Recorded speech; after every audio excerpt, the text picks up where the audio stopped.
नमस्कार।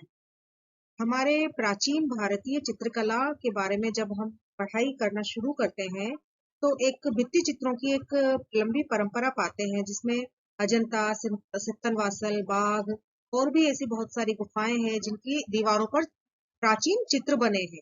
इन सभी चित्रों की परंपरा में चित्र सूत्रम की परंपरा ही कहीं ना कहीं हमें दिखाई देती है। प्राचीन भित्ति चित्रों में जितने बौद्ध पेंटिंग्स बने हैं, या जैन, पाल, गुजरात, अपभ्रंश, राजस्थानी, मुगल, पहाड़ी शैली तक हम लोग आ जाएं, तो लगभग ये जो चित्र शैलियां हैं, उसमें भारतीय चित्रकला का जो गौरव है, वो हमेशा हमें आज तक सुरक्षित नजर आता है। और इस चित्रकला की जो श्रृंखला है भारतीय चित्रकला की, उसकी परंपरा को गति और जो उच्चता प्रदान करने का काम जो हुआ, वो विष्णु धर्मोत्तर पुराण के चित्र सूत्र प्रकरण के विशेष के कारण ही हुआ, और चित्र सूत्र का ही इसमें विशेष महत्व हमें दिखाई देता है। तो इस वीडियो में हम विष्णु धर्मोत्तर पुराण के इसी चित्र सूत्रम के बारे में विस्तृत जानकारी प्राप्त करेंगे। श्री विष्णु धर्मोत्तर पुराणम, तो विष्णु धर्मोत्तर पुराण का चित्र सूत्र ही संपूर्ण भारतीय चित्रकला परंपरा का आदि स्रोत माना जाता है। अब तक ऐसा कोई भी ग्रंथ नहीं लिखा गया जिसने चित्र सूत्र की इतनी जो विशद व्याख्या की गई है चित्रकला के बारे में, ऐसा कोई इसके आसपास कोई ग्रंथ नहीं ठहरता है। तो चित्र सूत्र जो है वो हमें विष्णु धर्मोत्तर पुराण में मिलता है। विष्णु धर्मोत्तर पुराण क्या है कि विष्णु धर्मोत्तर पुराण की गिनती यूं तो 18 पुराणों या उप पुराणों में नहीं है, फिर भी इसे विष्णु पुराण का ही एक उप पुराण माना जाता है। और विष्णु धर्मोत्तर पुराण जो है वो, इसकी जो प्रकृति है वो विश्वकोशीय प्रकृति। इसमें कथाओं के अतिरिक्त पूरा ब्रह्मांड, भूगोल, खगोल शास्त्र, ज्योतिष, काल विभाजन, कल्पित ग्रहों एवं नक्षत्रों को शांत करना, प्रथाएं, तपस्या, वैष्णवों के कर्तव्य पालन, कानून एवं राजनीति, नीति, मानव एवं पशुओं के रोगों की चिकित्सा, खान पान, व्याकरण, छंद, शब्दकोश, भाषण कला, नाटक, नृत्य, संगीत और अनेक कलाओं की चर्चा विष्णु धर्मोत्तर पुराण में की गई है। तो विष्णु धर्मोत्तर पुराण इस तरीके से विष्णु पुराण का ही एक परिशिष्ट माना जाता है। तो श्री विष्णु धर्मोत्तर पुराण जो है वो अपने आप में एक बृहद पुराण है, बहुत विशाल पुराण है, और इसमें लगभग 16,000 श्लोक हैं और इसके 3 खंड हैं। तो प्रथम खंड में 269 अध्याय हैं, और इन अध्यायों में संसार की उत्पत्ति कैसे हुई, भूगोल संबंधी वर्णन, ज्योतिष, राजाओं और ऋषियों की वंशावलियों आदि के अलावा पुनर्वा, उर्वशी की कथा, शंकर गीता, श्राद्ध, व्रत आदि के स्रोत इस अध्याय में शामिल किए गए हैं। द्वितीय अध्याय जो है, द्वितीय खंड जो है, उसमें 183 अध्याय हैं, और इन अध्यायों में धर्म, राजनीति, आश्रम, ज्योतिष का पैतामह सिद्धांत, औषधि विज्ञान आदि मानव के नित्य प्रति के जीवन से संबंधित विषय इस द्वितीय खंड में शामिल किए गए हैं। तृतीय खंड की बात करें तो इसमें 118 अध्याय हैं, और इसमें संस्कृत और प्राकृत का व्याकरण, शब्दकोश, छंद शास्त्र, काव्य शास्त्र आदि साहित्यिक विषय तो है ही, और साथ में नृत्य और संगीत आदि ललित कलाएं और वास्तु जैसी शिल्प कलाओं का भी इसमें विस्तृत विवेचन हुआ है। तो हमारे चित्रकला के दृष्टि से देखा जाए तो ये तृतीय खंड ही सबसे महत्वपूर्ण खंड हमें दिखाई देता है, और इतने सारे विषयों का इतने सूक्ष्म रूप से अन्य किसी भी पुराण में वर्णन नहीं हुआ है। और इसी दृष्टि से विष्णु धर्मोत्तर पुराण जो है वो अन्य सभी महापुराणों और उप पुराणों में सबसे अधिक महत्वपूर्ण माना गया है। विशेषकर शिल्प शास्त्र के शास्त्रीय अध्ययन के लिए तो यह पूरा अपूर्व ग्रंथ है, और इसका ये तृतीय खंड भी बहुत ज्यादा महत्वपूर्ण है। तो ललित कलाओं से संबंधित जो भी सामग्री इसमें मिलती है, इससे पहले अन्यत्र किसी भी ग्रंथ में उपलब्ध नहीं होती, इसलिए इसकी गणना प्राचीन भारत के ललित कलाओं पर सर्वांगीण और महानतम शास्त्रों में की जाती। तो इसलिए चित्र और मूर्ति संबंधी जितने भी ये लक्षण हमें यहाँ मिलते हैं, वो श्री विष्णु धर्मोत्तर पुराण में हमें देखने को मिलते हैं। विष्णु धर्मोत्तर पुराण का जो तृतीय खंड, इसमें जो चित्र सूत्र नाम का प्रकरण है, यह हमारे लिए बहुत महत्वपूर्ण है, क्योंकि इस चित्र सूत्र में ही कुछ विषय जैसे मान, प्रमाण, रूप, लक्षण, रस, भाव, स्थान, क्षय, वृद्धि आदि जो कि थे मूर्ति कला के लिए भी लक्षित होते हैं। तो इस तरीके से चित्र और मूर्ति संबंधी सब तमाम लक्षण हमें इससे पूर्व किसी भी अन्य ग्रंथ में उपलब्ध नहीं होते हैं। तो कलाओं का जो प्रयोग और अभ्यास भारत में अब तक हुआ उस समय तक, उन सबके जो शास्त्रीकरण हुआ वो विष्णु धर्मोत्तर पुराण में ही हमें देखने को मिलता है। अब हम चित्र सूत्रम की बात करते हैं। तो विष्णु धर्मोत्तर पुराण के तीसरे खंड में 35वें अध्याय से लेकर 43वें अध्याय में चित्र सूत्र नाम का प्रकरण हमें दिखाई देता है। और इस ललित कलाओं से संबंधित पूरा विवेचन प्रारंभ करते हुए जो चित्र सूत्रकार है उसने मूलतः दर्शन की ओर भी संकेत किया है और बहुत ही विस्तृत रूप में चित्रकला के एक एक बिंदु को इसमें समाहित किया गया।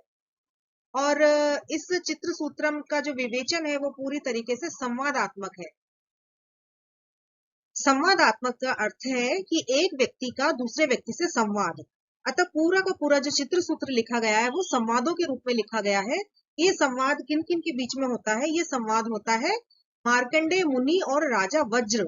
इन दोनों के बीच में आपस में राजा वज्र मार्कंडेय मुनि से प्रश्न पूछते हैं और मार्कंडेय मुनि उसका उत्तर देते हैं। तो इस तरीके से जो संवाद है उसी संवाद के रूप में पूरा चित्रसूत्र लिखा गया है। और राजा वज्र की सारी जिज्ञासाएं, कला से संबंधित, चित्र से संबंधित जिज्ञासाएं को मार्कंडेय मुनि शांत करते हैं। इस तरीके से चित्र सूत्रम को छोटे छोटे अनुष्टुप छंदों में लिखा गया है। और ये जो छंद है ये बहुत ही सरल भाषा और रसवंती शैली में चित्र सूत्रम को लिखा गया है और बहुत ही गंभीर भावों से ये भरा हुआ है। इसमें जितने भी चित्रों के शारीरिक लक्षण, रंग, अंकन विधान, तात्विक सिद्धांत, इन सारे अध्यायों में इनका विशद विवेचन किया गया है। चित्र सूत्रम में मुख्यतः 9 अध्याय हैं और ये 9 अध्याय हैं आयाम मान वर्णन पहला अध्याय, दूसरा अध्याय प्रमाण वर्णन, तीसरा अध्याय सामान्य मान वर्णन, चौथा अध्याय प्रतिमा लक्षण वर्णन, पांचवा अध्याय क्षय वृद्धि, छठा रंग व्यक्तिकर, सातवां वर्तना, आठवां अध्याय रूप निर्माण और नवा अध्याय श्रृंगार आदि भावकथा। तो मार्कंडेय मुनि ने राजा वज्र को चित्र निर्माण के नियम, उसकी उत्पत्ति की कथा का वर्णन करते हुए नारायण मुनि ने लोगों की हित कामना से चित्र सूत्र का निरूपण किया है। तो इन संपूर्ण 9 अध्यायों में चित्रकला के विभिन्न अंग उपांगों पर विस्तृत प्रकाश डाला गया। तो चित्रकला की जिन प्राविधिक बातों का वर्णन चित्र सूत्र में हमें मिलता है वो अपने आप में बहुत ही अद्वितीय है और उसे देखकर भारत के हम अतीत काल के गौरव का स्मरण कर सकते हैं। अपनी महत्ता के कारण ही ये चित्र सूत्र जो है वो अपने परवर्ती विभिन्न कला ग्रंथों के लिए सबसे ऊपर स्थान रखता है। अब यूं तो चित्र सूत्र के बाद और भी अन्य ग्रंथ लिखे गए जिनके बारे में चित्रकला के बारे में हमें जानकारी प्राप्त हो जाती है। इसके बाद के कई ग्रंथ हैं जैसे अभिलषितार्थ चिंतामणि, मानसार, शिल्प रत्न, सम्रांगण सूत्रधार, ये सभी चित्र शास्त्र के अध्याय लिए हुए हैं।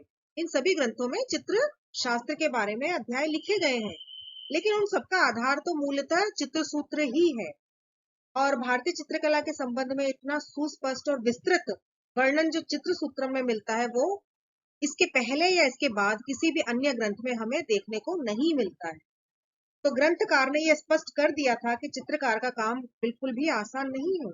इसके लिए प्रतिभा, साधना, निष्ठा, इसकी बहुत आवश्यकता होती है। चित्र सूत्रकार का कहना है कि चित्र शास्त्र इतना विस्तृत है कि 100 वर्षों तक लगातार इसका वर्णन भी किया जाए तो भी वो पूरा नहीं होगा। इसके लिए उन्होंने एक श्लोक भी लिखा है, अशक्यो विस्तरा द्वंतु बहुवर्ष तैरपी। तो चित्र सूत्र में वर्णित जब ये सारे 9 जो अध्याय हैं आयाम वर्णन से लेकर श्रृंगार आदि भाव कथन तक, इसमें मार्कंडेय मुनि और राजा वज्र इन सभी का इनके आपस में जो वार्ता होती है वो चित्र निर्माण के संबंध में ही होती है। तो इस तरीके से संस्कृत साहित्यों के प्रत्येक विधाओं में चित्रों का हमें यूं तो उल्लेख मिलता है और लेकिन उतना स्पष्ट और उतना विशद उल्लेख हमें चित्र सूत्र के अलावा और कहीं नहीं मिलता।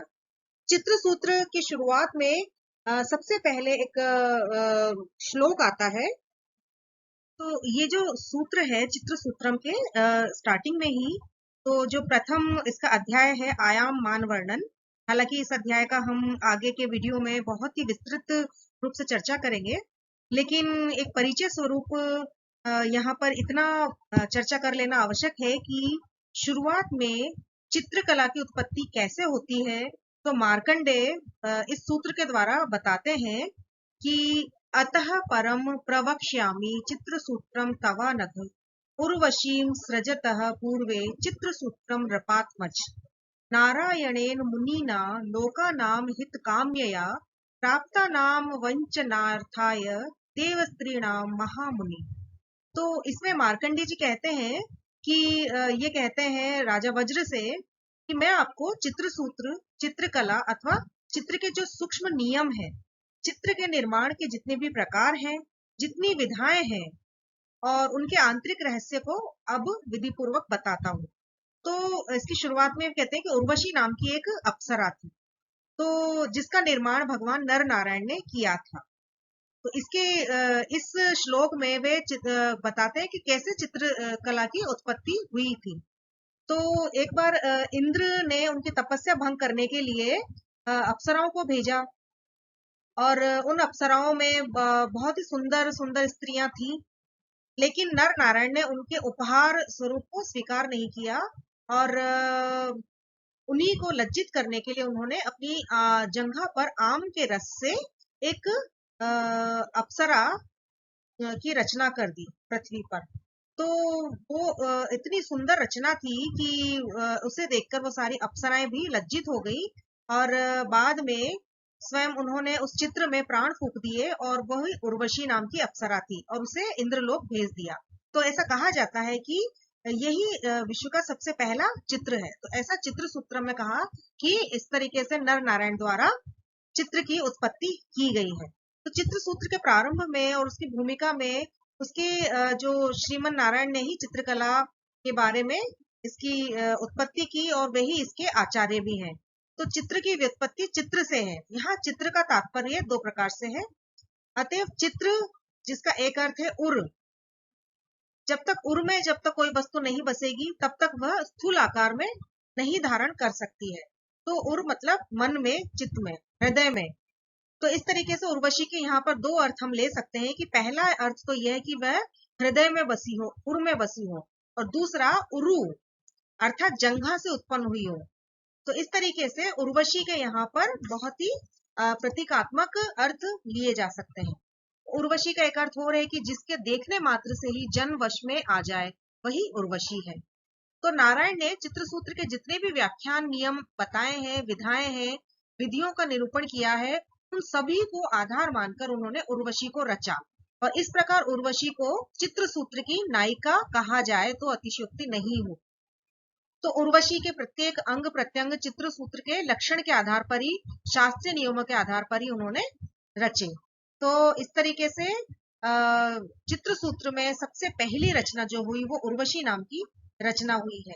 अतः हम कह सकते हैं कि सजीव स्त्री की अपेक्षा चित्रस्थ स्त्री में सौंदर्य की अनुभूति अर्थात रस की अनुभूति विशेष रूप से होती है और यही चित्रकला का रहस्य है। तो इस प्रकार चित्रसूत्रम की शुरुआत, उसके प्रथम अध्याय में चित्र की उत्पत्ति के बारे में जो रोचक कथा है, इसी कथा से स्पष्ट होता है कि नारायण मुनि ने किस प्रकार चित्रकला को बहुत उच्च स्थान प्रदान किया और चित्रकला को के साथ साथ चित्रकारों को भी बहुत उच्च स्थान प्रदान किया।